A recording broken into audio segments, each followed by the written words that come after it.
जय श्री माता जी। ध्यान सत्र में आप सभी का स्वागत है। चित्त को सहस्त्रार पर रखते हुए हम बंधन लेंगे।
तीन महामंत्र एवं श्री गणेश मंत्र।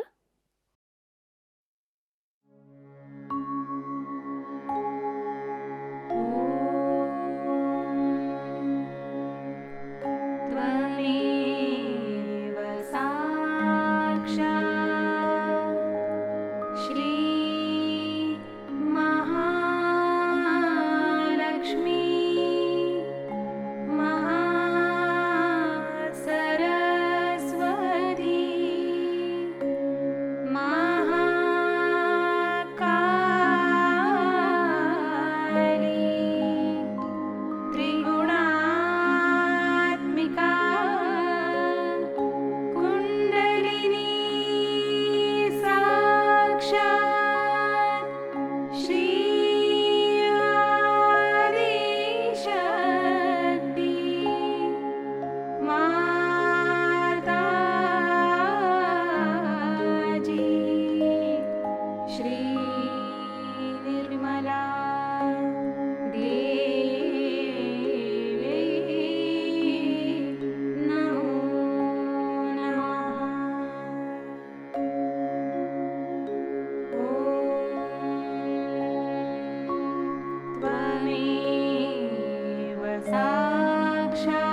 धीरे से चित्त को सहस्त्रार पर ले जाएंगे।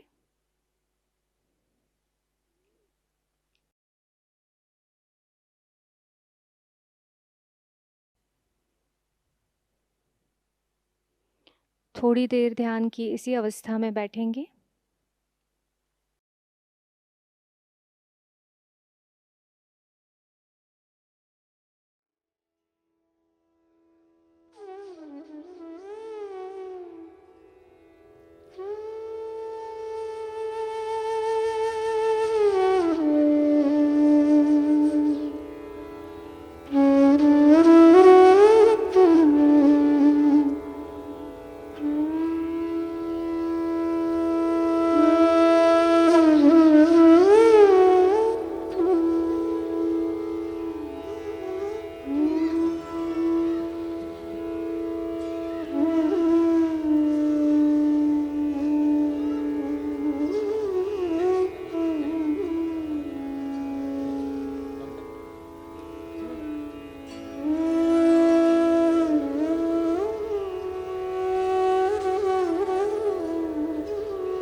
ध्यान की इसी अवस्था में श्री माता जी की अमृतवाणी ग्रहण करेंगे।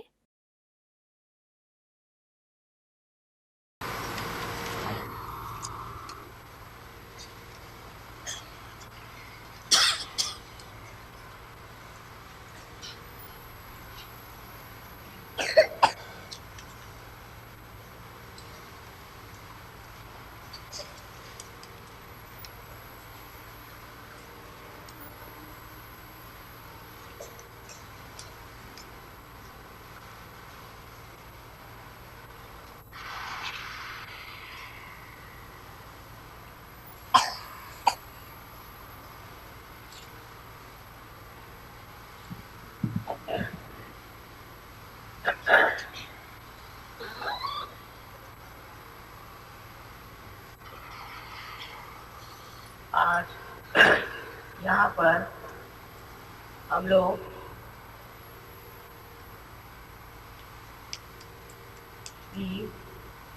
शिव जी की पूजा करने के लिए एकत्रित हुए हैं।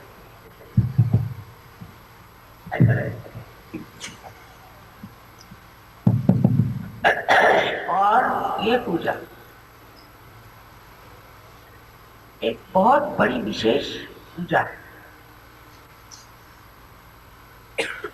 क्योंकि मानव का अंतिम लक्ष्य यही है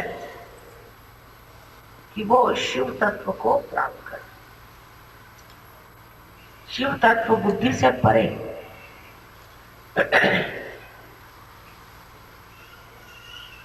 उसको बुद्धि से नहीं जाना जा सकता। जब तक आप आत्म साक्षात्कारी नहीं होते, जब तक आपने अपने आत्मा को पहचाना नहीं, अपने को जाना नहीं, आप शिव तत्व को जान नहीं सकते। शिव जी के नाम पर बहुत ज्यादा आडंबर, अंधता और अंधश्रद्धा फैली हुई। किंतु जो मनुष्य आत्म साक्षात्कारी नहीं, वो शिव जी को समझ ही नहीं सकता, क्योंकि उनकी प्रकृति इस प्रकार की है कि वो समझने के लिए सबसे पहले मनुष्य को उस स्थिति में पहुंचना चाहिए जहां पर सारे ही उदात्त, सारे ही महान तत्व अपने आप विराजित है।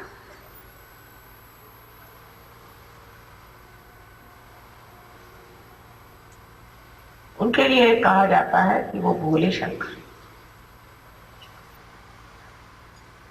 आजकल बुद्धिवादी बहुत से निकल आए हैं संसार में और अपनी बुद्धि की उड़ान से जो चाहे वो पटार दिखाकर,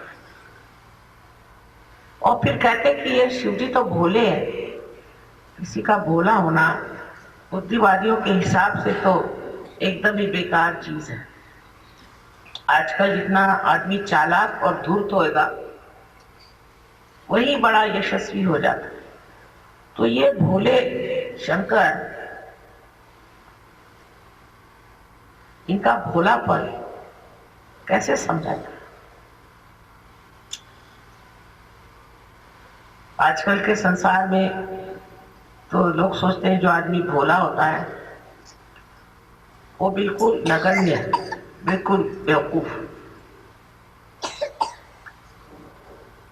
लेकिन शिव जी का भोलापन ऐसा है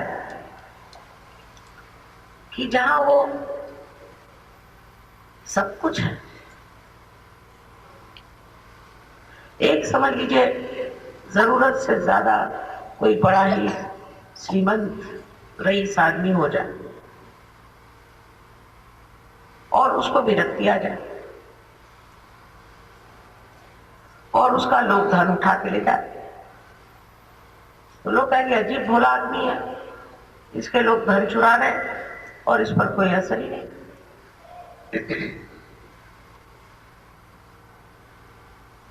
लेकिन जब वो विरक्ति आ गई तो उस धन का उसको जब महात्म्य ही नहीं रहा तो अपने भोलेपन में बैठा है, उसी को भोलेपन का मर उठा रहा है।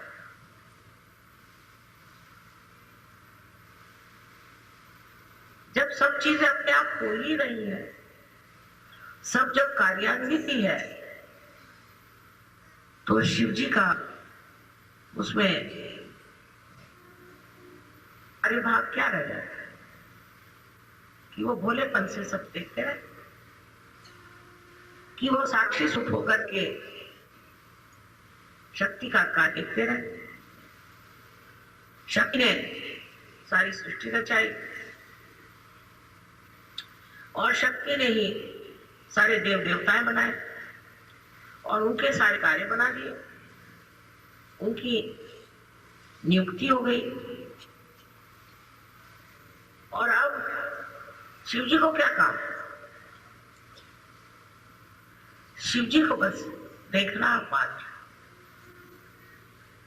और उनके देखने में ही सब कुछ आता है। उनके भोलापन का जो असर है वो ये है कि जिस पे उनकी दृष्टि पड़ जाए वही तर जाए, जिसके तरफ उनका चित्त चला जाए नहीं तर जाए। कुछ उनको करने की जरूरत ही नहीं है, उनके लिए सब खेल। जैसे बच्चों के लिए खेल होता है, ऐसे परमात्मा के लिए भी ये सारा एक खेल है। वो देख रहे हैं उस भोलेपन में एक चीज और निहित है। जो भोला आदमी होता है, सत्यवादी होता है, अच्छाई से रहता है, वो जब देखता है कि कोई बहुत ही दुष्ट उनसे मुठभेड़ ले रहा है, तब उसको बड़े जोर से क्रोध आता है। बोले आदमी का क्रोध बहुत जबरदस्त होता है। चालाक आदमी होगा तो वो क्रोध को इधर उधर घुमा देगा, उसको कुछ ऐसा बना देगा कि उसकी प्रखर जो कुछ किरणें हैं वो शांत हो जाए। लेकिन भोला आदमी जो होता है वो हंसते ही रहता है कि ये क्या मेरे ऊपर वार कर सकता है। ये शिव जी का जो गुण है वो हम सहयोगियों में आना जरूरी है। इस वक्त हम छोटी छोटी बातों को अभी सोचते रहते हैं। 17 मरतबा सोचेंगे किसके लिए क्या करना चाहिए, कहाँ के लिए क्या करना चाहिए, इसकी योजना कैसे करनी चाहिए, प्लान कैसे बनाने चाहिए, दुनिया भर।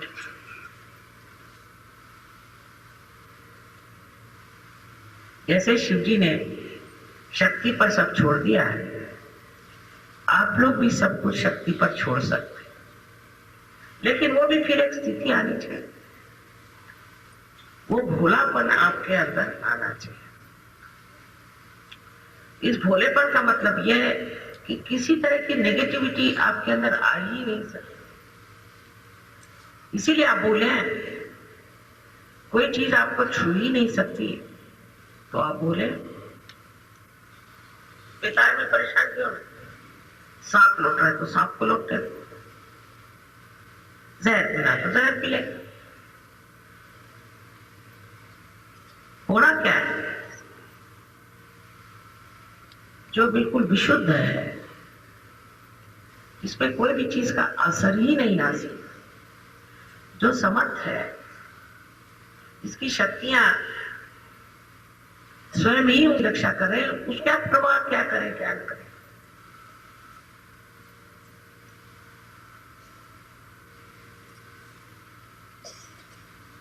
ये शक्ति हमारे अंदर शिव तत्व से आती है, किंतु शिव तत्व को प्राप्त करने के लिए पहले आत्म साक्षात्कार होना चाहिए।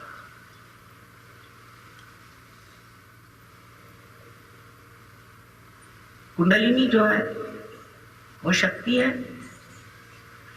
और चक्र जो है ये सीढ़ियां। इन सब सीढ़ियों से चढ़ के आखिर प्राप्त एक ही करना है, वो है शिव तत्व। सारे देव देवताओं को इसी में एक संलग्नता है, इसी में एक विचार है कि आप सबको शिव तत्व पे पहुंचा दें। ये उनका कार्य है और वो उस कार्य में पूरी तरह से लगे हुए। वो ये नहीं पूछते कि इसमें हमारा क्या होगा, हमारी स्थिति क्या, हमारी पोजीशन क्या, अब कहाँ बैठे हैं। मनुष्य के जैसे नहीं सोचते, वो अंग प्रत्यंग उस शिव के ही है, और शिव तक मनुष्य को पहुंचाने के लिए कार्य तत्पर रहना उनका स्वभाव है। अब उनको कुछ लेक्चर देने की जरूरत नहीं, उनको कुछ बताने की जरूरत नहीं। उनके जो काम है वो बंधे हुए हैं, वो अपने काम पूरी तरह से करते हैं और उसमें बंद गए। अब उनका जो वो काम है वो भी एक अकर्म सा है, वो भी एक अकर्म है। वो सोचते नहीं कि हम कुछ काम कर रहे हैं। जैसे ये प्रकाश आप कोई बिजली से आ रहा है और उसमें जड़ होने के कारण कोई शक्ति नहीं कि वो सोचे, और क्योंकि ये सब देवता लोग ये विचारिता में बैठे हुए, ये भी कुछ सोचते नहीं और जानते भी नहीं कि उनमें क्या शक्ति है। जैसे कि खाने की चीनी है, शुगर है, साकर, वो सब मिठास देती, और वो नहीं जानती कि उसके अंदर मिठास है।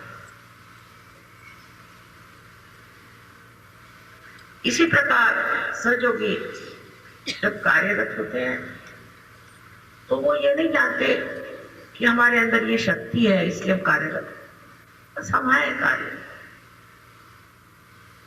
जिस वक्त आप लोगों के दिमाग में बात आए कि हमने ये कार्य किया, हमने वो कार्य किया, हम लीडर हो गए, हम ये हो गए, तब सोचना चाहिए कि आप सहयोगी नहीं।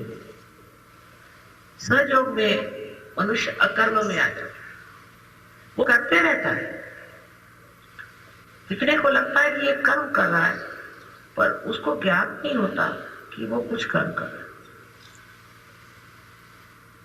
उसका प्यार, उसको मालूम नहीं होता कि वो प्यार कर रहा है, पर लोग जानते हैं वो बहुत प्यार कर रहा है।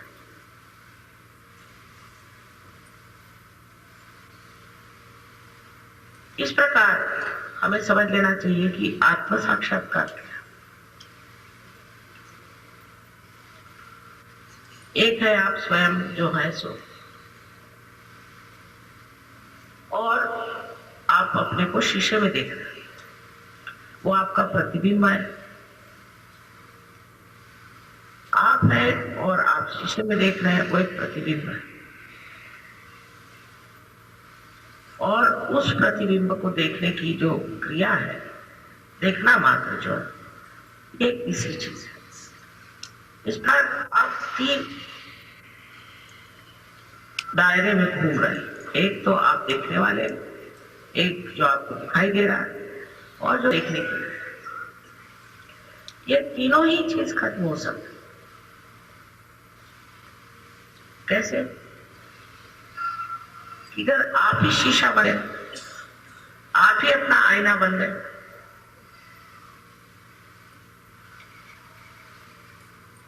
फिर आप अपने को देखने लगे, आप अपने को जाने लगे। यही तुकाराम ने कहा कि जब आपने अपने को जान लिया, फिर और जानने की जरूरत क्या है।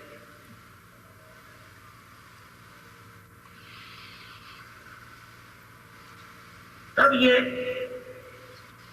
3 दायरे टूट करके आप स्वयं में स्थिर हो गए। यही स्थिरता जब पूरी तरह से बन जाती है, तब कहना चाहिए कि शिव तत्व स्थिर है, क्योंकि शिव तत्व अटूट है, अटल है।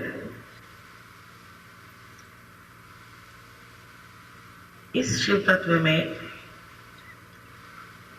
जब आप बैठ जाते हैं तो आपको ऐसा नहीं लगता कि आप कुछ कर रहे हैं, आप अपने में समा रहते हैं। फिर आप ये भी नहीं खोजते हैं कि मुझे कुछ और करना चाहिए। जैसे आजकल बहुत से लोग कहते हैं हम बोर हो गए, क्योंकि आप अपने को देख नहीं सकते, आप अपने साथ रह नहीं सकते। आप अपने साथ 5 मिनट बैठे तो आपको तो बात खड़े हो जाए। और मेरे लिए तो अपने साथ बैठना सबसे बड़ा, इस रस को जब आप प्राप्त करते हैं, तब एक भोलापन आपके अंदर है। कोई कहेगा कि वो तुमको ठगा रहा है, तो ठगा, वो तुमको मारने आ रहा तो आ, वो तुम्हारा ये बिगाड़े तो बिगाड़े, आगे होगा तो।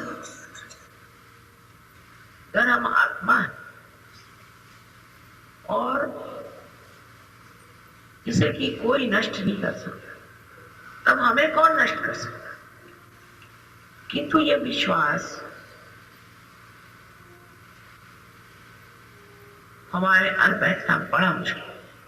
आत्म साक्षात्कार के बाद आप सहयोगी हो गए, लेकिन शिव योगी होने के लिए परम विश्वास है। अब जैसे कोई साहब जा रहे हैं तो कहेंगे भाई वहां कर्फ्यू, हम कैसे जाएं। आप सहयोग, आज तक इस बंबई शहर में कोई भी सहयोगी को नुकसान नहीं। आप भूल गए, आप समझ, आपके आगे पीछे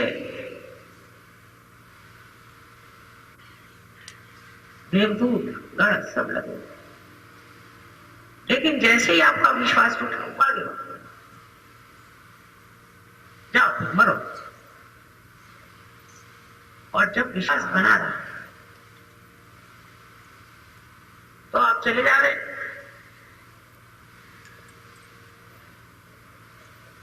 किसी को आप दिखाई भी नहीं देंगे, और जिनको दिखाई देंगे वही पार हो जाएंगे। ऐसे नानाविध प्रश्न हमारे अंदर आते हैं, क्योंकि हम मानव हैं अभी, और तरह तरह की असुरक्षितता, इनसिक्योरिटीज हमारे अंदर बनती,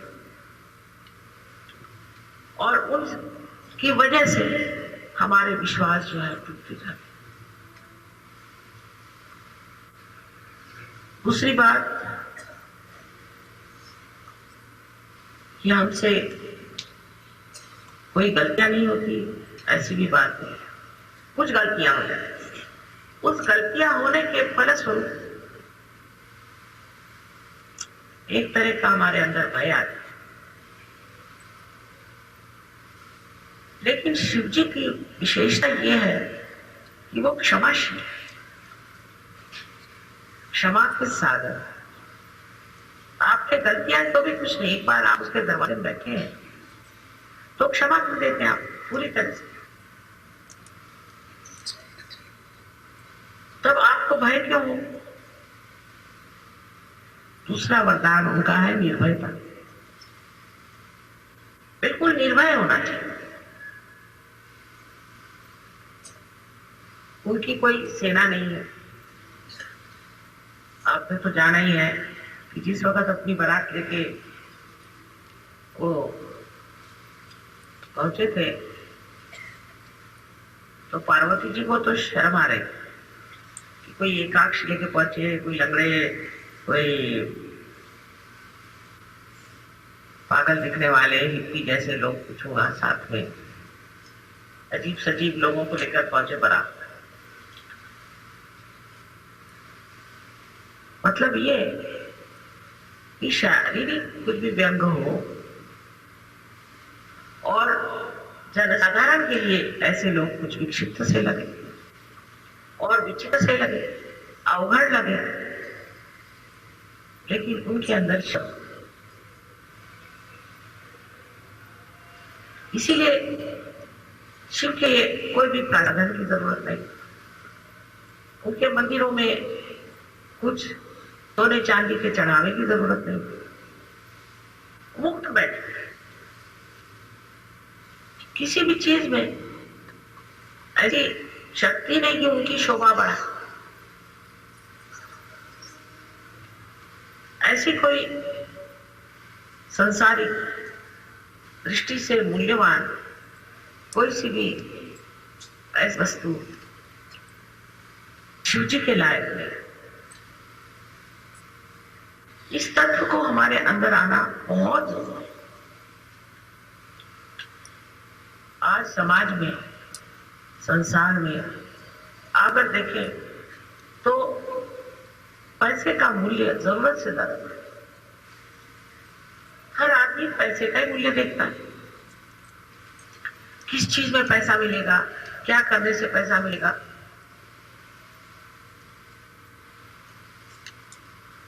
और पैसे के मूल्य पे सभी चीज वो बेचने को तैयार है।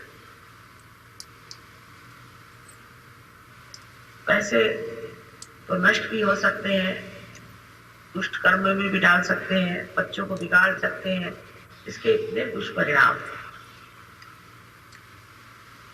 लेकिन शिव तत्व में बैठा हुआ मनुष्य, उसको किसी चीज की इच्छा नहीं, निरीक्ष, क्योंकि वो आत्मन्य आत्मनिष्ठ, अपनी आत्मा से ही वो अपने उसकी आत्मनिष्ठ है।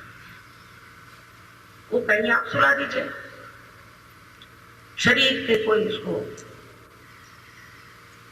चिंता नहीं होती, शरीर के आराम को उसको चिंता नहीं होती। कहीं भी सुला दीजिए उसको, कुछ भी खाने को दे दीजिए, नहीं तो मत दीजिए। फिर जब ये दशा आ जाती है तो वो सभी चीजों पर अधिकार करते हैं। जैसे आपने ऐसे आदमी खाने को नहीं दिया, भूखा रखा, लेकिन वो एक नजर फिरा दे तो हजारों आदमियों को खाना दे सकता। उनको शरीर को कोई आराम नहीं दिया, सोने के लिए उनके लिए पहाड़ पे उनको सुला दिया,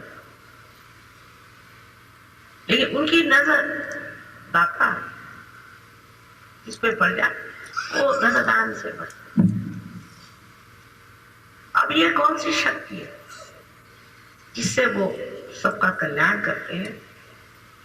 वो है परम चैतन्य, और उसका जो स्पंदन है, जिसे कि शंकराचार्य ने स्पंद कहा। इस स्पंद की शक्ति उनके शरीर से बहती रहती है, और जिस आदमी को वो छू जाती है उसी का कान हो जाता है। जिस भूमि पे वो पड़ जाती है वो भूमि बहुत ज्यादा फल फूल देने वाली बन सकती है। स्त्री पे पड़ जाएगी वो बड़ी सुबुद्धि वाली और बहुत यशदायी स्त्री हो सकती है। जिस पर भी पड़ जाए उसका भला ही हो सकता है। स्पंद ऐसी चीज है कि जिससे अच्छा ही आ सकता है, बुराई नहीं। कोई आदमी आपको मारने पाए उसका परिवर्तन हो सकता है, कोई आपको सताने आए उसको सुबुद्धि आ सकती है। एक तरह की जो परिवर्तन की शक्ति इस स्पंद में है, ये बड़ी हमारे लिए समझने की बात है। इसलिए हर आदमी को आपको क्षमा कर देना चाहिए। आप क्यों उसका बदला ले रहे हैं? कोई जरूरत नहीं। आप सही हैं, ये स्पंद पे छोड़ दीजिए, इस वाइब्रेशंस पे छोड़ दीजिए। ये सब समझते हैं, सोचते हैं, सब कुछ पूरी तरह से ऑर्गेनाइज कर। इस शक्ति को आपने प्राप्त किया है, यह आप में से अव्याहत बह रही। इस शक्ति को आपने आजमाया, देखा कि इससे कितना फायदा होता है।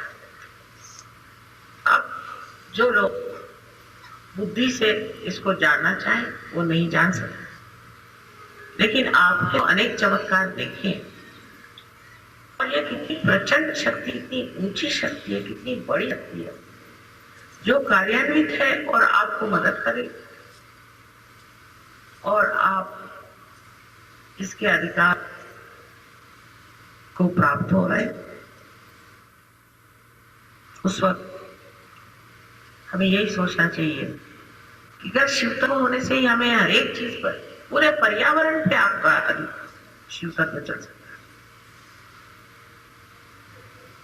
आजकल पर्यावरण का बड़ा भारी संकट संसार पे छाया है। जितने सहयोगी होंगे उतना पर्यावरण शुद्ध है, अपने आप शुद्ध हो जाए।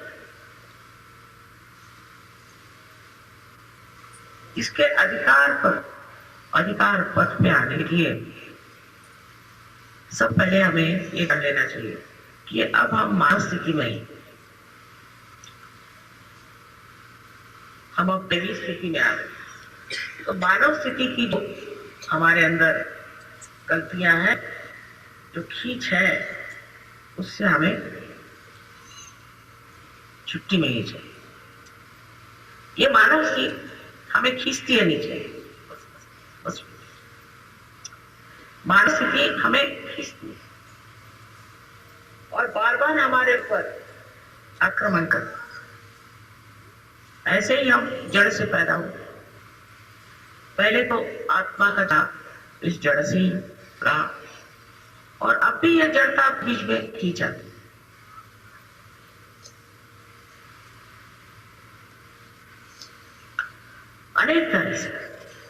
इसीलिए पहले जमाने में उन्होंने बनाया था कि उपवास करो, फिर जमीन पे सो, फिर संन्यास लो और परिवार छोड़ के भाग कर जाओ, हिमालय में रहो और मर जाओ क्योंकि किसी को कुछ खा नहीं खा रहे। पर सोचते थे लोग कि इस तरह के अनेक जन्मों में तपस्या करने से अंत में आत्म साक्षात्कार होगा। लेकिन आज का सहयोग ऐसा है जहां आप पहले अपने आत्म साक्षात्कार प्राप्त करें। मराठी में आदि कलश मग पाया कि मंदिर का कलश बनाओ और फिर उसके फाउंडेशन को बनाए, क्योंकि अगर बहुत लोगों को प्यार कराना है और जिसकी जरूरत है, यही तरीका हमने ठीक समझा। और हिमालय में जाए बगैर, अपने शरीर में रहे पर छोड़े बगैर, कुछ ऐसी आंख उठाए बगैर ही आप लोगों ने आपको साक्षात्कार को प्राप्त किया। ये तो बात है। और आपसे स्पंद बहने लगे, आपने स्पंद की शक्ति दिया, यह तक तो कुंडली काम कर। अब आगे आपको काम करना, और वो काम क्या है? पहले तो अपनी ओर देखना। जब आप शीशा हो गए तो अपने शीशे को, तो आप शीशा है तो आप अपने को देखिए, पहले अपनी ओर नजर करनी चाहिए कि मैं अभी एक सर्वसाधारण मानव के जैसे रहता, शराब छूट गई, सिगरेट छूट गई, गालियां मुंह से निकलना बंद हो गया और स्वभाव भी बहुत शांत हो गया, चेहरे पे भी मासूमियत आ गई, भोलापन आ गया, सब छोड़। लेकिन अभी क्या मैं अपने को देख सकता हूं? क्या मैं अपने को अपने मजे में रख सकता हूं कि मैं बोर हो जाता हूं? पहली चीज इसी से देख लीजिए, आप बोर हो जाते हैं।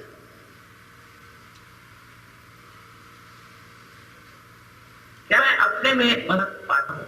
मैं अपने ही से आनंद प्राप्त कर सकता हूं? और क्यों नहीं कर सकता? इस पर आप बुद्धि से विचार कर सकते। क्या है?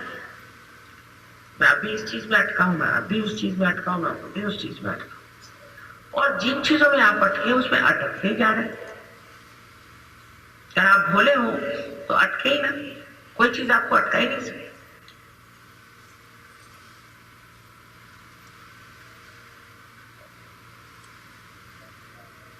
और जिन चीजों में आप अटक रहे थे वो आपको बांध ले और फिर से आप में वही मानवीय जीवन शुरू हो जाएगा।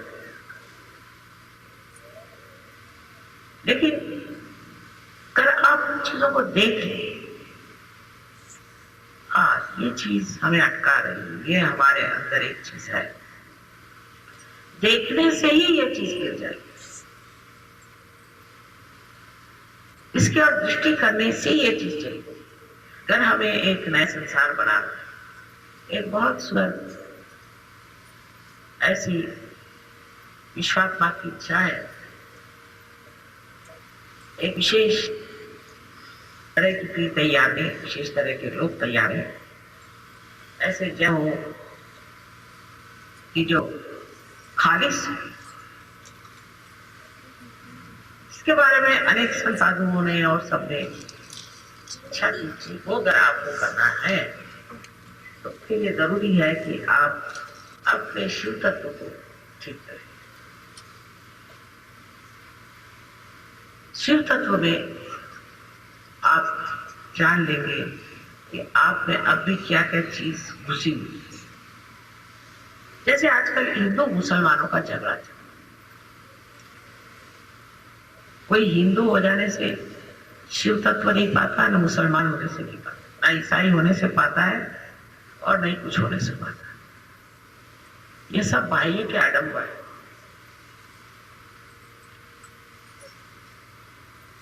लेकिन जब आपके शिव तत्व प्राप्त होता है तो आप श्री राम को भी मानते हैं और मोहम्मद साहब को भी मानते ही जैसे श्री राम की पूजा करते हैं, ऐसे ही आप मोहम्मद साहब की पूजा करते हैं।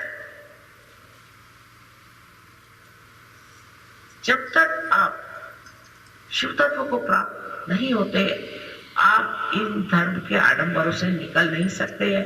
आप कुछ भी उसमें बनाते रहे कि स्वभाव हो, समभाव वगैरह कुछ नहीं चलता। अंदर से उनकी भी उतनी ही पूजा होनी चाहिए जितनी आप श्री राम।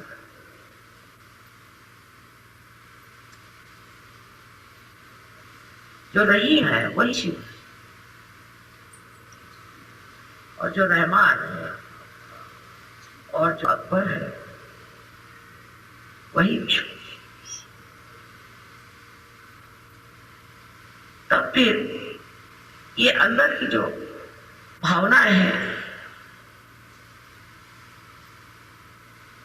ये ऐसी विकसित हो जाएंगी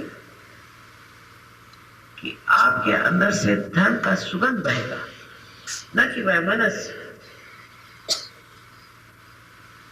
पर ये चीज घटित होने के लिए मुझे तो सहयोग के सिवाय कोई मार्ग दिखाई नहीं। जब तक सहयोग नहीं होगा तब तक लोग ऐसी पूजा करेंगे। क्या मुसलमान राम की पूजा करेंगे और क्या हिंदू मोहम्मद साहब की पूजा करेंगे? हम लोग तो करते हैं, मोहम्मद साहब की भी, अली की भी, फराबी की, बुद्ध की, महावीर की पूजा कर, क्योंकि ये सब पूजनीय है। हम कौन होते हैं किसी को बड़ा छोटा करने वाले?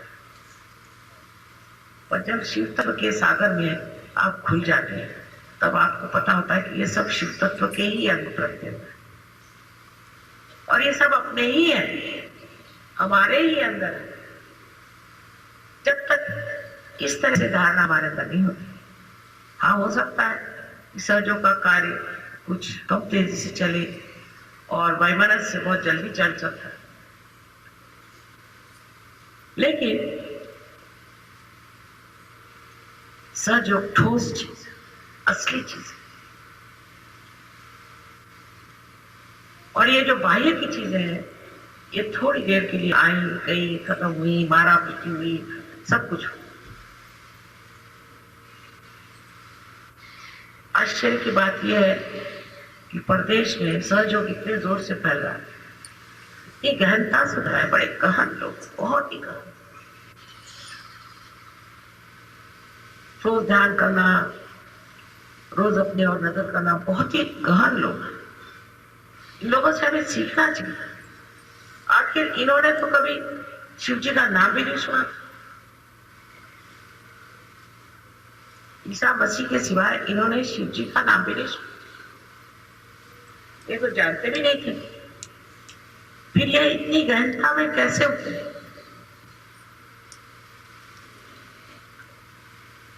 हम लोग रोज ही सुनते रहते हैं, मंदिरों में जाके घंटियां बजाते हैं, मस्जिदों में जाके नमाज पढ़ते हैं, चर्च में जाके प्रेयर करते हैं, और सब ठन ठन गोपाल। और ये लोग जिन्होंने कभी मेरे ख्याल से भगवान को भी नहीं याद किया हो, इन लोगों में ये गहनता कैसे आ गई? रशिया के लोग देखिए, एक गांव में 22,000 सहयोगी बैठे हैं रशिया में, 22,000। तो ऐसे हम लोगों में कौन सी खराबी आ गई कि जिसके कारण हम लोग उस गहनता में नहीं उतरते? उसकी वजह ये कि रोज हम अपने को देखते नहीं, ध्यान नहीं देते। पहले अपने को देखना चाहिए, अपनी और नजर चाहिए। ये नजर इन लोगों पे कहां से आई है मैं नहीं बता सकती, इसको किस चीज ने उनके अंदर स्फुरित किया और ये नहीं जानती। लेकिन परिणाम रूप कर देखिए तो बड़े ही धन लोग हैं। कभी मुझसे ये नहीं कहेंगे कि हमारे पैसे का क्या होगा, या हमारे बच्चों का क्या होगा, हमारे रिश्तेदारों का क्या होगा, बाप का, माँ का, ये सब कभी नहीं। ये कि माँ मेरा क्या होगा, मैं कहाँ जाऊँ, मैं क्या प्राप्त करूँ। और जैसे ही वो इस तत्व में आ गए, उनके सारे प्रश्न अपने आप ही हल हो गए, क्योंकि शिव तत्व में शक्ति ही है कि वो सारे प्रश्न को ही कर, उनके प्रश्न अपने आप ही हल हो जाते। वो कहते कि हम प्रश्न करने से पहले ही प्रश्न हल हो जाते। हमने कहा भाई तू उसका क्या तो हो गया, वहां क्या कैसे हो गया, भगवान की कृपा से ये भी हो गया, वो भी हो। और जो लोग शराब पीते सब करते थे, क्या दुनिया भर की चीजें विचारे करते थे, वो पता नहीं कैसे उस दलदल से निकल करके आकर किनारे पे बैठ गए। हम लोग अभी भी किसी न किसी चक्कर में थोड़ा घूमते ही रहते। इस चक्कर को खत्म करना चाहिए। आज शिवरात्रि के दिन विशेषकर अपने शिव तत्व को वो आपको सारे गुणों से अलग कर, सारे शिव तत्व में ऐसे गुण है कि सहज में ही आपके अंदर धर्म आ जाए, सहज में ही आपके अंदर सुबुद्धि आ जाएगी, सहज में ही सारा ज्ञान आपके अंदर आ जाए, सहज ही आप में माधुर्य आ जाए, सहज में ही कल्पता आ जाएगी। न जाने कितने ही गुण सहज में आपके अंदर आ सकते हैं, लेकिन पहले ये जान लेना चाहिए नम्रता पूर्वक कि अभी हम उस तत्व पे उतरे नहीं और हमें उतरना है। और दूसरे ये कि सारी सहज में हमारे से प्रस्फुटित होगी, सहज कुछ करना नहीं पड़ेगा।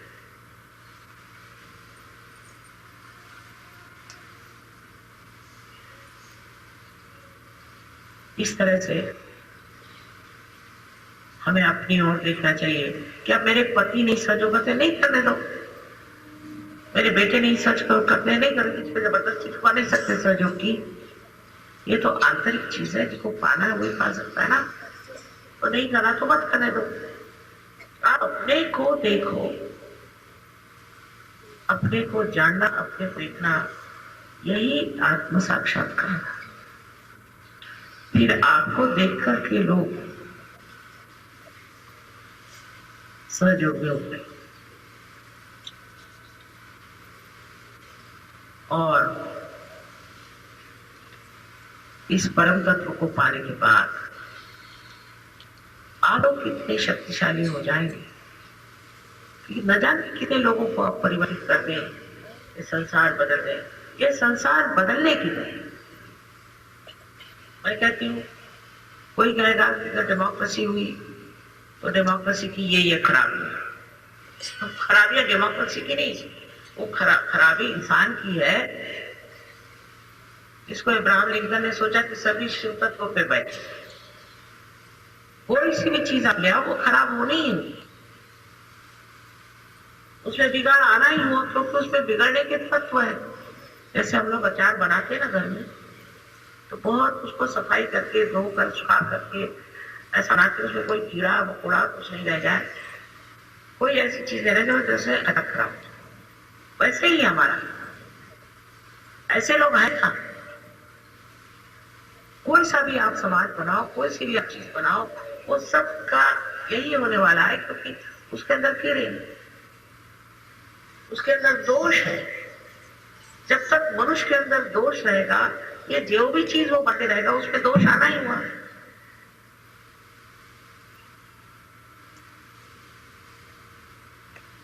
थोड़े दिन चलता है, जैसे काली जी ने इधर चलाया था तो थोड़े दिन चला, और उनमें भी बड़े दोष अजीब अजीब लोग, मैं तो जानती को भी, पर तो भी क्योंकि एक जोश था देश को तंत्र करने का, ये करने का, वो करने का, चलो भाई लड़ पड़े।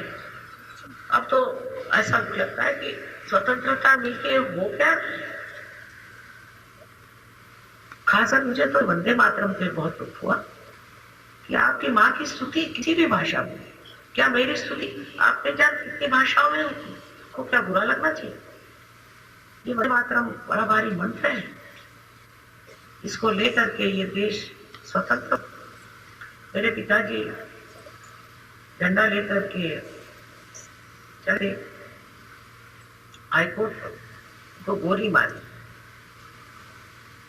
लेकिन खून बहता रहा, वो चढ़ के ऊपर गए और झंडा फहराया। वहां से एक नारा लगा, वंदे मातरम। हम लोग के सबके दिल जो थे,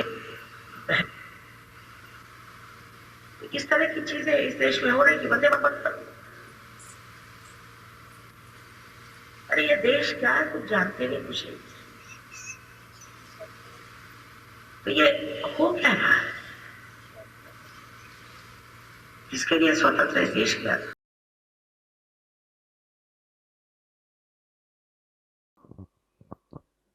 थोड़ी देर ध्यान की इसी अवस्था में निःशब्द ध्यान में बैठेंगे।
जय श्री माता जी।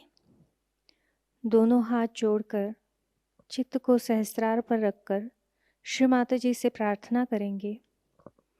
श्री माता जी, आज आपने हमें सामूहिक ध्यान का आनंद दिया, निर्विचारिता प्रदान की, हमें चैतन्य की अनुभूति दी। इसके लिए हम आपके ऋणी हैं। आज का यह ध्यान हम आपके चरणों पर समर्पित करते हैं। श्री माता जी, सत्य की खोज करने वाले सभी साधकों को उनका आत्म साक्षात्कार प्राप्त हो। सारे सहजी भाई बहनों को माध्यम स्वरूप कार्य करने की अनुमति प्राप्त करें, अनुमति प्रदान कीजिए।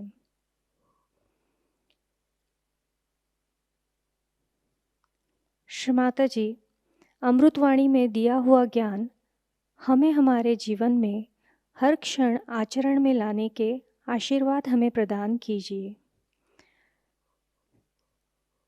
श्री माता जी, आपने हमें आत्म परीक्षण करना सिखाया, हमें आत्मा बनाया, हमें क्षमाशील बनाया, इसलिए हम आपके ऋणी हैं। श्री माता जी, कृपा करके हमें करुणामय बना दीजिए, हमें भोलापन प्रदान कीजिए, हमें निर्लिप्तता प्रदान कीजिए। हमारी सारी प्रार्थनाओं का स्वीकार कीजिए, हम सभी सहजी भाई बहनों के कोटि कोटि प्रणाम कृपा करके स्वीकार कीजिए। जय श्री माता जी। सामूहिक बंधन।